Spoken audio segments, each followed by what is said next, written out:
आपका अपना channel India A1 news, जो रखे आपको A1।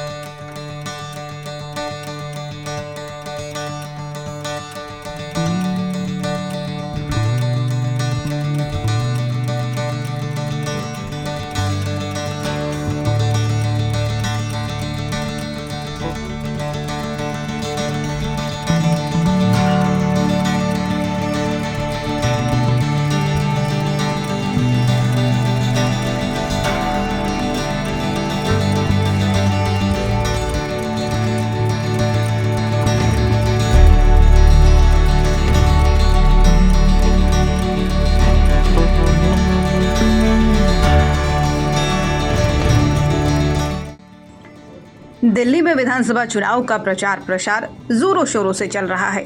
आदर्श नगर विधानसभा से भारतीय जनता पार्टी के प्रत्याशी राजकुमार भाटिया के समर्थन में वार्ड नंबर 16 आजादपुर के निगम पार्षद सुमन शर्मा ने पूर्वांचल स्वाभिमान सम्मेलन का भव्य आयोजन किया, जिसमें भारी संख्या में जन समर्थन मिला। कार्यक्रम का आयोजन जहांगीरपुरी मेट्रो स्टेशन स्थित लामोरिया बैंक्वेट हॉल, राजस्थान उद्योग नगर में किया गया।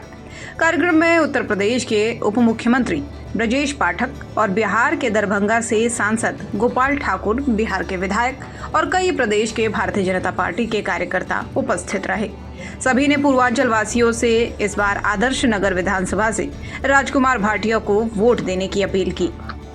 कार्यक्रम को संबोधित करते हुए वार्ड नंबर 16 से भारतीय जनता पार्टी की लोकप्रिय निगम पार्षद सुमन शर्मा ने कहा, केजरीवाल ने कहा था पूर्वांचल के लोग 500 रुपए का टिकट लेकर आते हैं और दिल्ली में 5 लाख का इलाज कराते हैं। ये हमारे पूर्वांचल के लोगों का अपमान है। हमारे लोकप्रिय प्रधानमंत्री मोदी जी सबका साथ, सबका विकास के साथ सबको साथ लेकर चलने की बात करते हैं। अब की बार पूर्वांचल के लोगों को अपने स्वाभिमान की रक्षा करते हुए केजरीवाल को दिखाना चाहिए कि हम यहाँ किसी के लालच के लिए नहीं आते। अब की बार आदर्श नगर विधानसभा से राजकुमार भाटिया को भारी मतों से विजयी बनाएं। जो चुनाव बिहार प्रदेश में हुआ था, वहां से लोजपा के विधायक कैंडिडेट और हम सबके बड़े ऐसे हमारे राजीव ठाकुर जी और मेरे बड़े भाई, जिनका पूर्व में निगम पार्षद रहे, कई बार वो हमारे डेम्स कमेटी के चेयरपर्सन रहे और प्रेजेंट में अभी वो हमारे दिल्ली प्रदेश पूर्वांचल मोर्चा के उपाध्यक्ष हैं। ऐसे मेरे बड़े भाई जिनका मार्गदर्शन मुझे हमेशा मिलता रहता है, सुजीत ठाकुर जी, भाई साहब आपका बहुत बहुत धन्यवाद, बहुत बहुत स्वागत। और साथ ही साथ वरुण भैया, जिनको मैं बड़े भाई की तरह मानती हूँ, उनका मार्गदर्शन हमेशा मिलता है पूर्वांचल के लोगों को। हमेशा वो साथ, समर्थन और जैसे हो सकता है उनके साथ खड़े रहते हैं। ऐसे मेरे वरुण भैया जी। साथ ही साथ मैं बात करूं और भी परिचय, यहाँ पे इंद्रमणि तिवारी जी भाई साहब, जो यूपी बिहार एकता महामंच छठ पूजा के अध्यक्ष भी हैं और पूर्वांचलियों की आवाज़ हमेशा बुलंद करके रखते हैं। आज भी आपने उनका भाषण सुना। ऐसे इंद्रमणि तिवारी जी, साथ ही साथ विनोद गुप्ता जी, जो अभी हमारे एक और छठ पूजा हमारे यहाँ होती है रामलीला ग्राउंड में, जिनको बहुत ही अच्छे तरीके से पूर्वांचल का मान सम्मान बढ़ाए रखे हुए हैं। ऐसे हमारे विनोद गुप्ता जी, सत्यम दुबे जी भाई साहब, आपका बहुत ज़्यादा ही ओके सम्मानित मंच। अगर किसी का नाम छूट गया हो तो मैं क्षमा प्रार्थना चाहूँगी। मैं एक बात सबसे पहले शेयर करना चाहूँगी, जिस तरह पूर्वांचल और छठ पूजा की बात हो रही है, तो मेरे तरफ से भी, क्योंकि आदर्श नगर विधानसभा में हमने देखा है एक भी पक्का छठ नहीं है, और जब से मैं निगम पार्षद बनी हूँ, मेरी एक ही कोशिश रही है कि कम से कम एक छठ घाट यहाँ पे ऐसा बन जाए, जिसके लिए हमें छठ पूजा में कम से कम, जो हमारे इस विधानसभा में 50,000 से ज़्यादा छठ व्रती वहाँ पहुँचते हैं, चाहे उनके परिवार वाले हो, लेकिन 50,000 की संख्या होती है। 2-3 बड़े छठ घाट हैं यहाँ पे।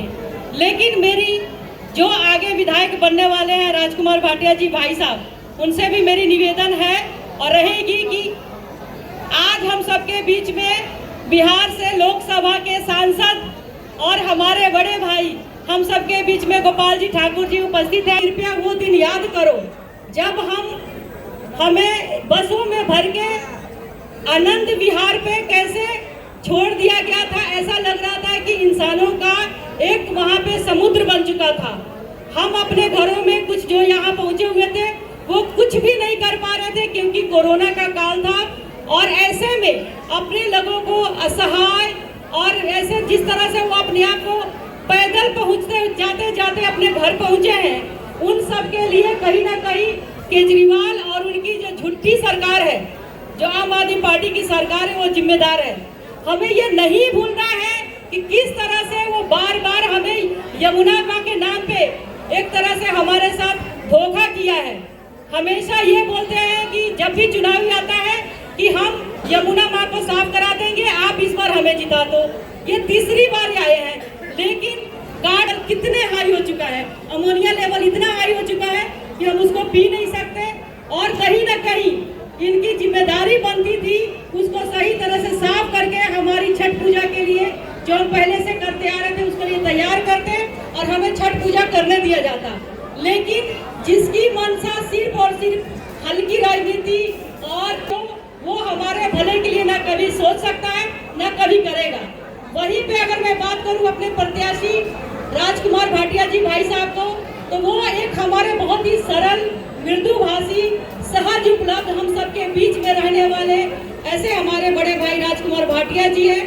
अगर हम सब मिलकर उनके हाथों को मजबूती देते हैं, उनको विधानसभा में 5 तारीख को कमल के बटन को दबा के उनको वोट करते हैं, तो वो हम सबके बीच में उपस्थित रहेंगे। और जहां आपकी बहन छोटे छोटे कामों के लिए कहते हैं और हम वंचित हो जाते हैं बहुत ऐसे कामों के लिए जो हमें करना चाहिए था अपने क्षेत्र के लिए, लेकिन उनकी घटिया राजनीति, उनकी घटिया सोच और घटिया मानसिकता के कारण हम नहीं कर पाते हैं। ऐसा हम वो हर काम कर पाएंगे। इसलिए मेरा विनम्र निवेदन है, आप सबसे हाथ जोड़कर विनती है कि कृपया इस बार राजकुमार भाटिया जी को वोट करें, कमल के बटन को दबाएं और इस बार हमारे यहाँ भाजपा सरकार दिल्ली में भी बनाए और एक कमल हमारे आदर्श नगर विधानसभा में भी दिलाए। मैं यही संकल्प आप लोगों से लेना चाहूंगी और यही वंदन करूंगी कि इस बार अब की बार आपको पूर्वांचल स्वाभिमान कार्यक्रम कैसा लगा, कमेंट बॉक्स में जरूर लिखें। देश विदेश, राजनीति, व्यापार, बाजार, लाइफस्टाइल और फिल्मी दुनिया की ताज़ा तरीन खबरों के लिए चैनल को सब्सक्राइब, लाइक और शेयर जरूर करें।